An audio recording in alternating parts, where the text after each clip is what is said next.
ভিডিওটা ভালো লাগলে আমাদের চ্যানেলটা অবশ্যই সাবস্ক্রাইব করবে।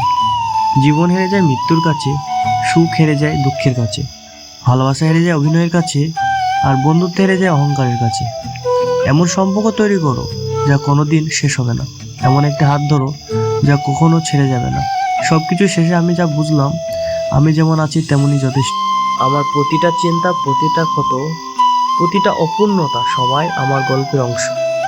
পারফেক্ট বলে আসলে কিছুই হয় না। সমস্যা কখনো এড়িয়ে যাও, বরং সমস্যা এলে মুখোমুখি দাঁড়াতে শেখো। মনে রাখবে সব সমস্যার সমাধান আছে। নতুন বছর নিয়ে আসো খুশি সবার ভাগে। পেশায় তুমি যাই হোক, মানুষ হও আগে।